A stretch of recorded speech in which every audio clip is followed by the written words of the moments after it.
Hello dear chess friends from International Chess School.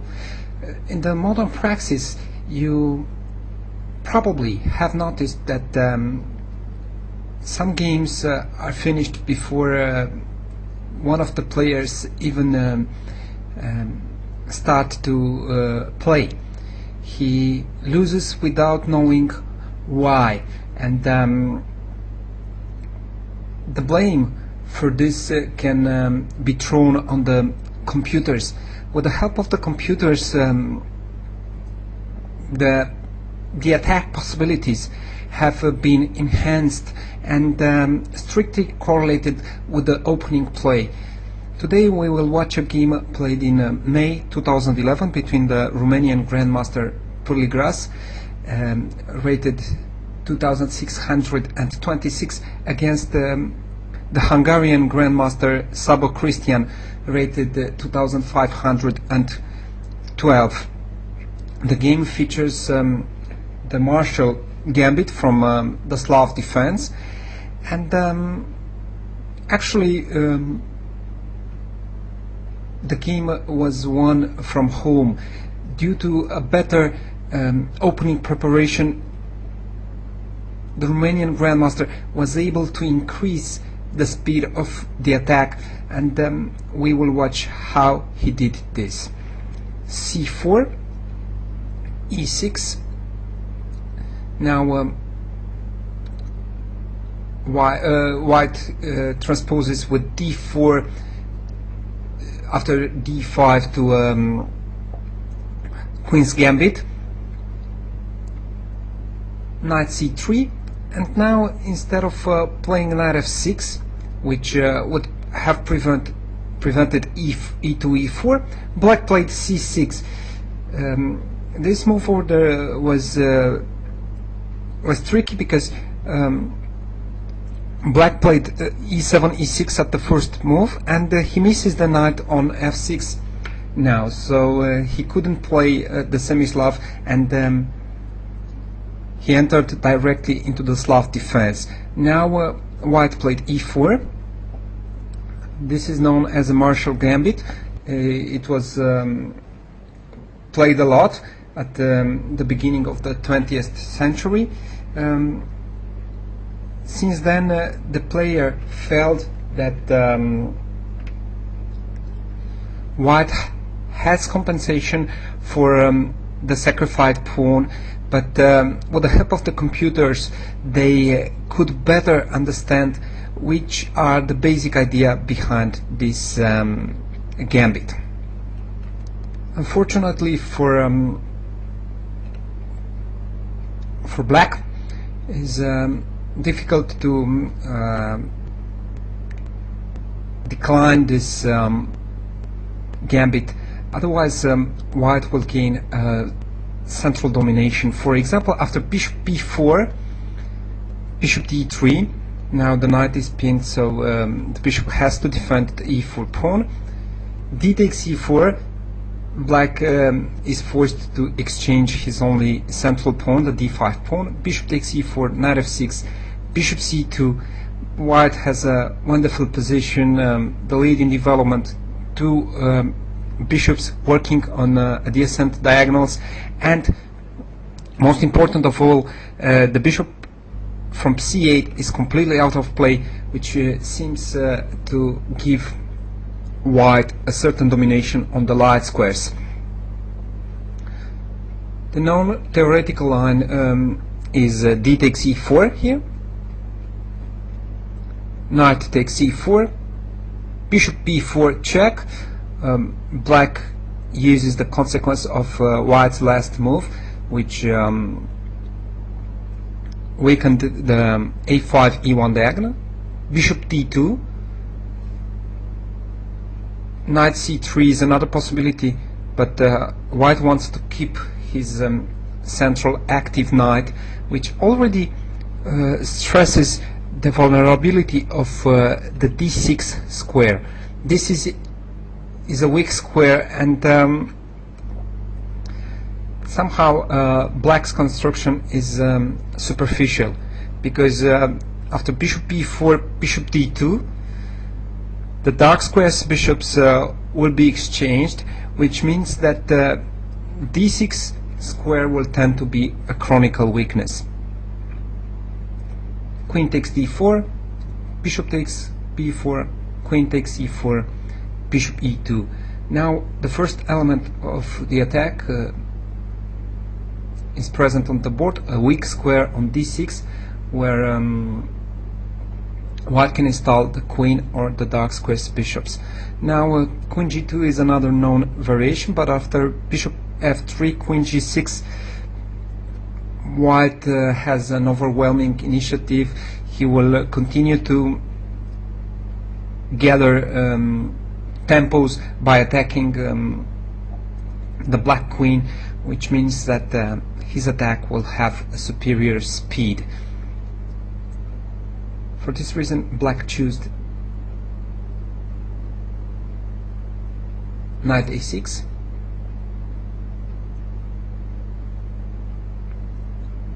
bishop a5. It is important to rely on such tempo moves. Of course, bishop a3 could be tempting to keep the control over a3, f8 diagonal, but this move is deeper.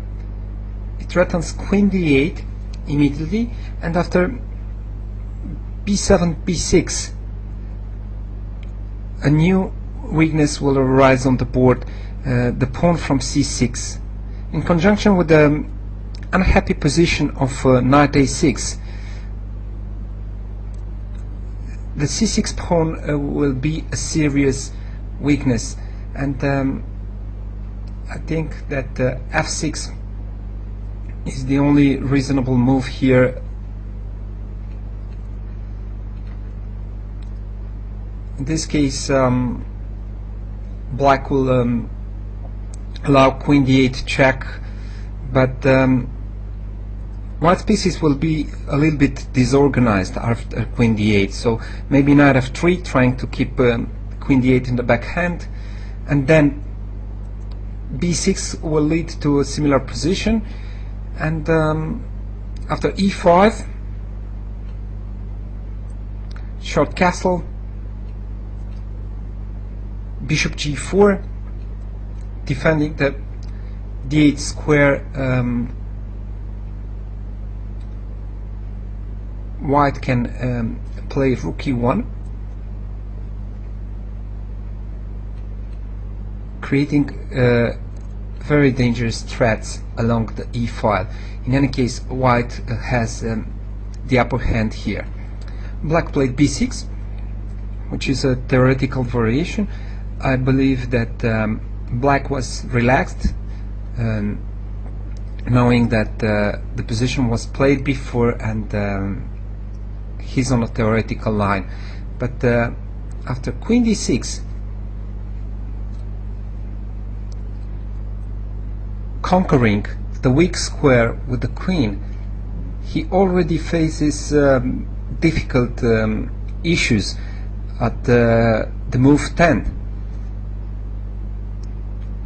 It stresses the unstable position of queen e4, which can be chased away from e4 with f2, f3, and then the c6 pawn will be hanging, and we will have a double attack there because the rook from a8 is unprotected. For example, b takes a5. Now f3 will be premature because after f2, f3, queen h4 will follow, g2, g3, queen d8, and after queen takes c6, bishop d7, and black is just on time to defend the rook from a8. For this reason, white has to play rook d1, an intermediate move threatening mate.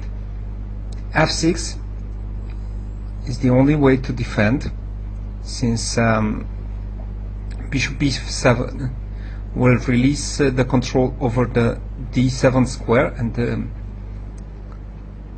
queen d7, queen takes b7 will follow. So f6, and now the h4 d8 diagonal is closed. We have another example of how black pawns are hampering the queen to participate in defense. In some cases, the white pawns will build a barrier in front of the enemy defenders, and in other cases the defender will be hampered by his own pawns, like in this case. And now f3, so queen h4 doesn't make sense now. Queen e3, queen takes c6, taking the rook at the next move with advantage for white. He will gain the exchange without major compensation. So after queen d6, black can take the bishop, and it is forced to consolidate the c6 pawn with bishop d7. Bishop c3, again a tempo move. White keeps the initiative right from the very beginning. Now knight f6 was also possible, developing a piece. The problem is that again the h4 d8 diagonal will be closed, and the black queen will be attacked. Knight f3, rook d8, rook d1, pinning the d7 bishop. The queen remains on d6, controlling f8, which means that the black king is doomed to stay in the center.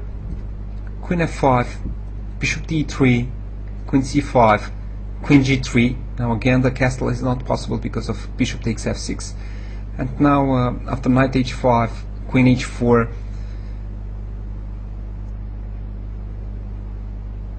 white's advantage is obvious.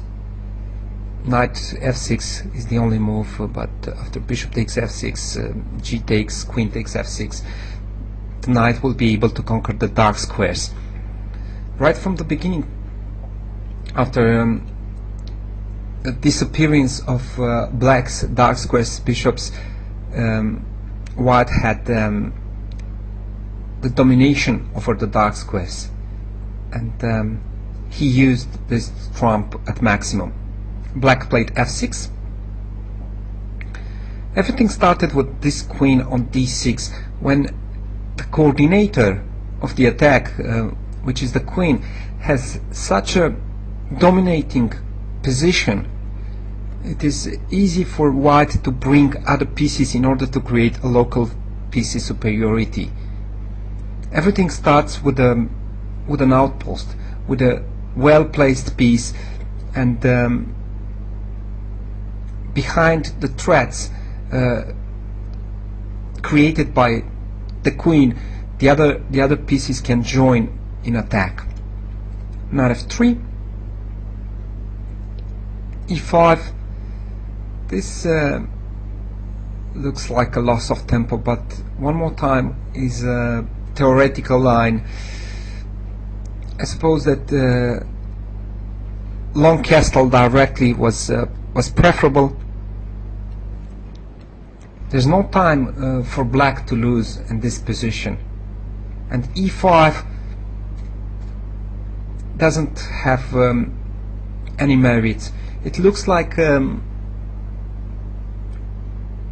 black creates a pawn chain against the bishop from c3, but in fact, if black castles long, knight sacrifices on e5 will be possible in order to underline the weakness on dark squares. Short castle.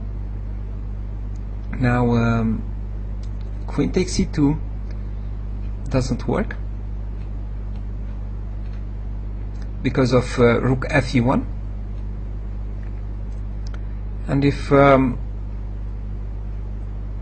queen takes c4, knight takes e5, f takes e5, rook takes, king d8,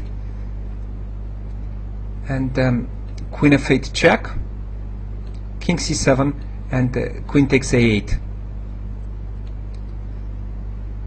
Black still has two minor pieces for the rook, but his pieces are totally uncoordinated, and the rook from h8 and the knight from g8 are very exposed. The bishop from c3 dominates the dark squares, and sooner or later the g7 pawn will fall, and subsequently the rook from h8. So here is a huge advantage. Another threat is queen takes a7. So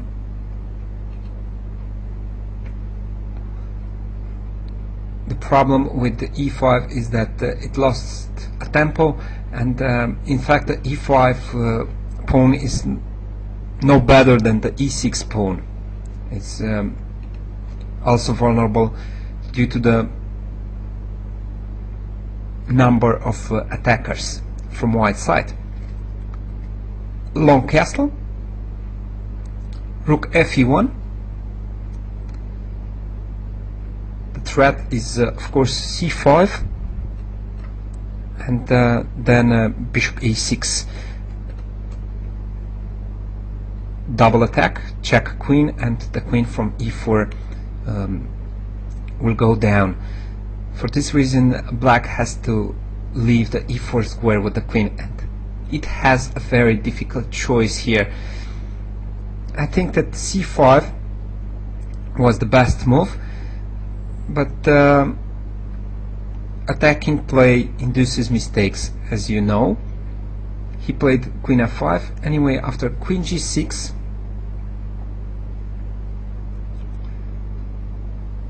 forbidding knight takes e5, since after f takes e5 the queens will be exchanged, and white will lose this important tactical trick. But after a4, knight c7, a wise maneuver. Now the knight on c7 will be interfered between the pawn from c6 and the king, and black is threatening bishop h3, queen a3 back, bishop h3, g3, queen f5, a5. Now white is the first to act. His attacking speed is clearly higher. There's a lot of weak squares around the black king, and after b5, c takes b5, c takes b5, rook ac1, white has an overwhelming majority. The knight from c7 is hanging, and there are no defenses. Another idea is to push a6 and then to penetrate with the queen on b7, coordinating the attack. For this reason, black played queen f5. I think c5, restricting the activity of this powerful bishop from e2, was needed. Black played queen f5, trying to play queen e6 at some point, and exchange the queens, or to deflect the powerful queen from d6. In such moments there's no time to rest for white. It has to find the moves which increases the speed of the attack, which uses the weak squares. In this case, with the b pawn pushed, there are two weak light squares, c6 and a6, and the conclusion is logical: c5. Knowing the idea of taking on e5 leads to this powerful move. If black takes on c5 with the knight, then b8 and c7 will be unprotected by the knight, and after knight takes c5, f takes, bishop takes c5, there are terrible threats on dark squares, and king b7 will be met by queen c7 check and queen takes d8. Black is forced to take on f2, hoping for king f2, knight e4. A queen's exchange favors the defending side in this case, so king h1, and the threats are still there. There's no defense against queen c7, queen takes d8, and probably mate at the next move, because after queen c7, queen d8 check, queen b8 will be mate. So after c5, black played king b7, trying to defend the b8 square with the rook, and to defend the knight at the same time. Bishop takes a6, removing one of the defenders. The knight from a6 was defending the c7 square. Now the king will be exposed, and white will continue to exploit the momentum. King takes a6, c takes b6. There are simple moves. The bishop can leave the d7 square, since the rook from d8 is undefended. So a takes b6, rook a d1.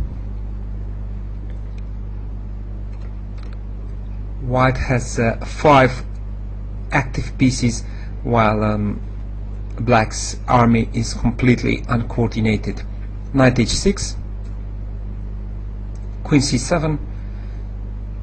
Again, the rook from d8 can't move, the bishop from d7 can't move, the rook from h8 can't move, so black doesn't have time to organize the defense. Knight f7, a4, trying to push a4, a5 to remove the last defender, the pawn from b6, and then to release the b6 square for the attack. c5, a5, b takes, bishop takes a5. Now the black king is quickly surrounded. Queen e6, defending the mate. Rook a1.